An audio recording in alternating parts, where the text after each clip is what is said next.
Bonjour à toutes et à tous et bienvenue pour cette seconde journée de plateau. Alors ce matin, on va parler d'innovation, on va parler de start-up et avec moi deux femmes, un panel vraiment pour le coup composé de femmes. Clara de la French Tech. Bonjour Clara. Et Marie du NUMA. Bonjour. Je vous invite à prendre vos micros, histoire qu'on vous entende. Je pense que vous avez des voix qui portent, mais ce sera toujours mieux. Alors, vous savez, le Hub Forum, c'est un événement qui est avant tout dédié aux grands groupes. Et pourtant, on se rend compte que de plus en plus, aujourd'hui, ces grands groupes vont chercher des startups. Les startups, vous connaissez très bien, puisque vous animez respectivement donc, la French Tech et NUMA. Ma première question, elle est très simple. Est-ce que vous pensez que aujourd'hui, quand on est un grand groupe, on a sa place avec les startups? Je m'explique. Est-ce que vous pensez qu'un grand groupe peut travailler avec une startup, est légitime pour le faire, de manière totalement transparente? Question piège pour commencer. Tu veux à moi? Écoute, nous on a vu ces dernières années les grandes entreprises évoluer énormément dans leur pratique, hein, dans leur recherche. Il y a encore quelques années, les grandes entreprises se rapprochaient des startups, travaillaient avec elles pendant des mois, voire des années sans jamais rien commander, et pour finir par reproduire le produit en interne et le faire en moins bien. Aujourd'hui, on est sorti de ces pratiques qui étaient, on va dire, inappropriées et qui n'allaient pas dans le bon sens. Et surtout, ce qu'on voit, c'est que les grandes entreprises sont en train de se réorganiser totalement en interne, de se repenser, de repenser leurs salariés, de repenser leur métier et de s'ouvrir, de créer des vraies zones de porosité pour pouvoir rentrer en contact avec cette innovation qui est portée par la vague entrepreneuriale des startups. Et c'est très inégal dans le degré de maturité, dans la capacité à inventer et à travailler ensemble. Mais il y a une envie, il y a une tendance, il y a une volonté. Et comme on commence à avoir du vrai track record sur ce que sont les bonnes pratiques pour que ça arrive. Et moi, j'ai le sentiment qu'en fait, pour qu'une grande entreprise parvienne à travailler et devienne compatible start-up et innovation, il faut qu'elle aille chercher en interne ces entrepreneurs d'ores et déjà pour pouvoir se remettre en mouvement, sortir d'un système qui est en fait un système enfermant et pouvoir réenvisager de nouveaux marchés. Et c'est à ce moment-là qu'on peut commencer à travailler avec des startups. Et c'est ce qu'on a vu se faire sur beaucoup de grandes entreprises. Donc oui, c'est possible. C'est des mutations fortes. C'est des gros enjeux de management, mais oui, c'est possible. En fait, juste, du coup, j'ai l'impression que tu parles beaucoup plus de complémentarité que de dualité. Est-ce que vous pensez que c'est compatible et est-ce qu'on ne va pas plutôt rentrer dans une dualité? On voit par exemple, et c'est aussi une de mes questions, si on prend des marchés comme les États-Unis, très vite ces startups ont grandi. Je pense au Google, je pense au Facebook, qui sont devenus des acteurs majeurs aujourd'hui, qui sont en dualité face à d'autres acteurs traditionnels. Est-ce que vous pensez que c'est un schéma qui va se reproduire aussi en France, Clara? Alors moi, je parlerais même pas de complémentarité ou de dualité, je parlerais de nécessité. C'est-à-dire que je crois qu'aujourd'hui, les innovations Si tu peux juste augmenter un petit peu ton micro. Les innovations de rupture, elles sont vraiment portées en général par des startups, des jeunes entreprises qui grandissent très vite à un moment donné et qui parfois deviennent leaders sur leur marché.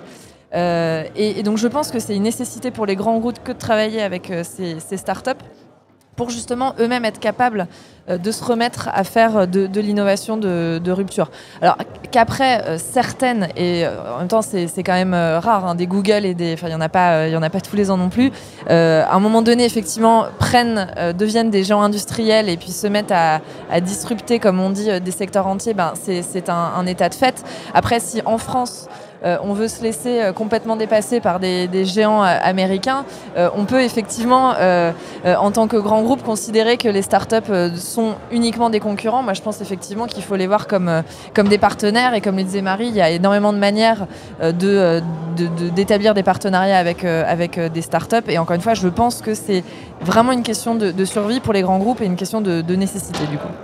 D'accord. Quand on regarde un petit peu la France, qui est quand même issus d'un vieux continent, on a des industries, des fleurons qui sont dans le luxe, dans d'autres secteurs qui sont un peu vieillissants.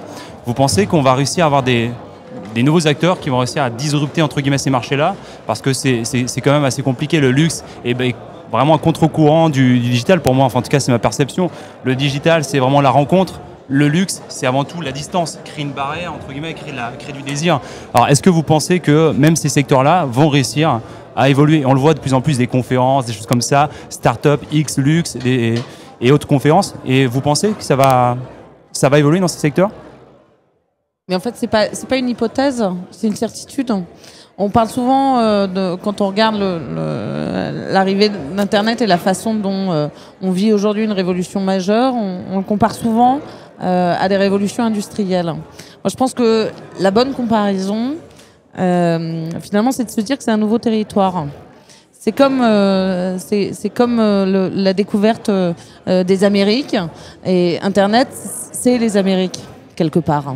Et aujourd'hui, on est dans cette étape où le territoire a été investi, il a été préempté par certains, et le nouveau continent et l'ancien continent sont en train de structurer des échanges qui sont des échanges de personnes, des échanges culturels, des échanges marchands, et on réinjecte, on va dire, cette nouvelle culture, ce nouveau monde avec cet ancien monde. Et on peut plus. Je pense qu'il faut penser une société, une économie inclusive. On peut plus être dans des barrières et se dire il y a des secteurs, on est dans une logique. Enfin, une logique. Il faut regarder les choses de manière totalement transverse. Et de fait, il n'y a aucun doute sur le fait que cette nouvelle culture, ce nouveau monde, ces nouveaux habitants du nouveau monde mélangés avec l'ancien monde vont se mélanger et vont renouveler la société dans laquelle on est. Et c'est pour ça que cette époque est absolument formidable et incroyable. Clara, peut-être un petit mot? Oui et non, pour compléter, je pense qu'effectivement le numérique et des acteurs du numérique qui, il y a encore 20 ans, du coup, n'existaient pas, ont complètement pris d'assaut énormément de marchés aujourd'hui. Vous parliez du luxe, mais enfin, pas seulement. Aujourd'hui, c'est aussi les transports, la publicité, les médias, l'industrie de manière générale. Et je crois que c'est indispensable en France, quand on regarde un peu quelques chiffres. C'est vrai que l'âge moyen du CAC 40 en France, c'est 101 ans, je crois. Quand on regarde ce qui se passe aux États-Unis, enfin encore une fois, les grands géants industriels aujourd'hui aux États-Unis, ils ont moins de 20 ans. Et sur les 100 plus grosses boîtes des États-Unis, il y en a au moins 20 qui viennent de la Silicon Valley et qui sont nés il y a quelques années. Et je pense qu'en France, à côté évidemment et en partenariat des acteurs, avec les acteurs existants, on a besoin que de nouveaux acteurs aussi émergent pour prendre encore une fois le train qui est en marche. Mais moi, je pense que les industries extrêmement structurées sont une chance. Exactement. C'est-à-dire que ce sont des organisations structurées qui ont, on va dire, moins évolué du fait de leurs organisations très formalisées et avec des marchés préemptés et un peu stagnants pendant des années. Aujourd'hui, ils sont bousculés, mais c'est des zones intermédiaires de relais, de transmission et des leviers de transformation de la société. Et donc, en fait, je pense que c'est pas un handicap, c'est une chance. Exactement. Ça, je crois que c'est très important. Et quand on regarde par rapport aux atouts de la France, justement, on sait que notre tissu de PME ou de TI, ou d'entreprises de taille intermédiaire, il y a effectivement des efforts à faire pour en voir émerger davantage. Après, on a quand même un asset hyper fort, c'est justement cette armature de grands groupes sur différents secteurs. Et ça, c'est vrai que, comme le dit Marie, c'est une chance énorme, c'est un asset énorme sur lequel il faut qu'on arrive à capitaliser, ça c'est clair. Tout à l'heure, tu parlais de la Silicon Valley. Pendant longtemps, c'est vrai qu'on parlait de Silicon Valley comme le cœur de l'innovation. Et l'idée, en fait, c'était de se dire que l'innovation se concentre dans un endroit bien spécifique. Tu me dis si je me trompe, mais quand je vois la French Tech, l'impression que ça me donne, c'est qu'en France, ici, on part du principe que l'innovation ne se cantonne pas juste à un endroit précis, mais c'est vraiment aux quatre coins de la France. Grâce à tous les technos qu'on a aujourd'hui, on peut se connecter, que ce soit à Nantes, à Lille, à Bordeaux, à Paris. Et d'ailleurs, est-ce que tu peux nous parler un petit peu de la French Tech, nous expliquer un peu l'origine de ce projet et comment il s'articule aux quatre coins de la France?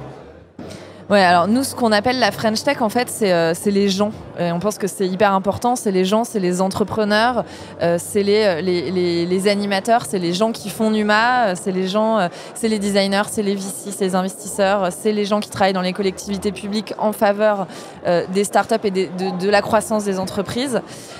Donc c'est les gens, et ces gens, en fait, ils sont partout sur le territoire français. Alors après, c'est pas pour ça qu'il n'y a pas des points chaud de concentration justement de ces écosystèmes, enfin qui structurent des écosystèmes. Et donc notre conviction, c'est qu'il y a cette communauté de la French Tech qui est partout en France.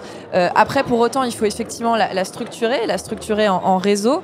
Et un réseau, c'est quoi? C'est des points de concentration. Il y en a des très gros, comme évidemment c'est Paris en France, qui porte quand même beaucoup qui concentre une grande partie de l'écosystème. Mais il y a des points aussi plus petits qui ont un rôle différent, enfin qui ont peut-être moins de masse critique, mais qui peuvent être plus agiles, plus complémentaires, être très forts sur des secteurs en particulier. Et donc nous, notre conviction, c'est que c'est tout ça qu'il faut arriver à structurer, et c'est ce qu'on essaye de faire à travers les métropoles French Tech. Mais c'est sûr que faut quand même pas oublier qu'en France, moi je le dis souvent, on a une énorme chance aussi, c'est qu'en plus c'est pas si grand que ça, la France. On a un réseau à la fois de transport, d'infrastructures qui fonctionne hyper bien. Donc quand on regarde Paris et toutes les métropoles qui sont autour, globalement elles sont connectées à moins de 3 heures de TGV de Paris. Et ça, quand on regarde finalement d'un bout à l'autre, même de la Silicon Valley, ce que ça veut dire, on est quasiment dans les mêmes échelles. Donc en fait, la Silicon Valley française, c'est la France entière, quoi. Enfin, je veux dire, c'est ces échelles-là aussi, avec ces points de concentration qui se structurent. Tu l'as dit, Paris reste quand même un petit peu l'épicentre de tout ça. Et à Paris, rue du Car, il y a Numa. Marie, déjà, comment on pourrait définir Numa? J'appellerais ça un bâtiment à première vue, à l'extérieur, et pourtant à l'intérieur, c'est vraiment une plateforme d'innovation. Je ne sais pas comment on peut définir. Comment tu définirais, toi, le Numa en quelques mots? C'est un mouvement, un mouvement permanent. On est toujours dans ce paradoxe où, en fait, on a créé les premiers lieux qui étaient les premiers coworking avec la cantine, premier lieu d'innovation. Donc, ce besoin très fort de créer un point de concentration, un point de rencontre, un point de flux et d'être dans un bâtiment. Et en même temps, ça a quelque chose d'un peu limitant de penser les choses comme un bâtiment, parce qu'on se dit ok, c'est une maison, c'est un foyer, et c'est pour ça que notre enjeu au Numa, c'est d'être en renouvellement constant, c'est d'être en porosité avec les besoins de l'écosystème, de regarder où sont les trous dans la raquette et de réussir à se réenvisager dans notre proposition de valeur pour pouvoir être le plus inclusif et le plus pertinent, le plus juste possible. C'est ce qui fait que après 14 ans d'existence, cet outil-là, il continue d'exister, il continue d'être juste, il continue de répondre à des besoins. Là, dans Et c'est un lieu où en fait on ne regarde pas d'où viennent les gens, on regarde ce qu'ils ont envie de devenir, ce qu'ils ont le potentiel de devenir, et on leur donne des moyens et de l'ambition. Et ça, en montant, en sortant des systèmes, en sortant des limites propres que chaque individu se met, finalement, on crée des entreprises qui deviennent, on accompagne, parce que nous, on n'est que les cuisiniers de ces ingrédients, mais on potentialise des entreprises qui ensuite se font racheter par Twitter, hélas, mais qui sont pour quand même des vrais leviers de croissance et de visibilité. Et c'est ça notre métier. D'accord. Alors écoutez, si on se projette un petit peu, les choses avancent très vite. On parle même plus d'années maintenant, on parle de mois, voire bientôt 2 semaines, tellement que les choses évoluent très vite. C'est quoi vos plans pour 2015, que ce soit au Numa ou la French Tech? Je pense qu'on a un sujet commun. Alors ensuite, Clara, tu répondras, mais le vrai point, c'est la dimension internationale. C'est qu'aujourd'hui, on a un réseau au Numa, il y a une... pas seulement au Numa, mais je veux dire, il y a une prise de conscience de la place des startups dans la croissance, dans l'économie, qui fait qu'il est extrêmement facile de faciliter des rencontres qui sont des ouvertures de marché. Voilà. Mais ça, c'est un stade qui aujourd'hui est encore majoritairement français. L'enjeu pour 2015, c'est de structurer la même nature de réseau sur un réseau qui est international, d'aller s'implanter fortement sur des territoires où il y a des écosystèmes start-up, sur des territoires où il y a des grandes entreprises, sur des territoires où il y a des lieux comme ça, et de permettre à ces entrepreneurs qui vont naître à Paris d'être immédiatement, ce qu'on a aujourd'hui mais de manière encore trop faible, un réseau qui soit un réseau absolument international.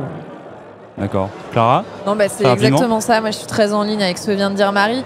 Je pense que, en tout cas pour l'initiative French Tech, le travail qu'on a fait et qu'on a fait, je veux dire, avec tous les acteurs de l'écosystème et au premier titre desquels Numa, qui en plus fait ça depuis très longtemps, c'était vraiment de fédérer et de structurer l'écosystème en interne. Je pense que ça, aujourd'hui, on est quand même arrivé à un point vraiment intéressant en France où il se passe énormément de choses très positives et cette fédération, elle a eu lieu, quoi. Je pense que voilà, cette identité collective. Elle existe. Pour autant, la feuille de route de 2015, c'est effectivement vraiment l'international, parce que vous n'êtes pas sans savoir que malheureusement, l'image de la French Tech et de tous ces acteurs de l'écosystème à l'international n'est pas encore à la hauteur de la réalité. Et je pense qu'on a un très gros travail à faire là-dessus, à la fois sur l'image et la perception que peuvent en avoir l'extérieur, parce que c'est très important en termes d'attractivité que des VC, que des entrepreneurs internationaux, que des médias, des influenceurs étrangers aient une perception à sa juste valeur de la France. Très rapidement, Marie. Super vite. Moi, juste pour être rassurant sur le French bashing, quand on a des internationaux qui viennent au Numa, et je pense que c'est le cas dans d'autres endroits, ils disent « je découvre une nouvelle France ». Voilà. Donc. Merci à tous les deux. On vous souhaite beaucoup de réussite. On espère que vous arriverez à porter la France au top niveau de l'innovation mondiale. Et moi, je vous retrouve très bientôt, et dans quelques secondes d'ailleurs, avec Stéphane Baranzelli de Experian pour un nouveau plateau. À tout de suite. Merci. Merci.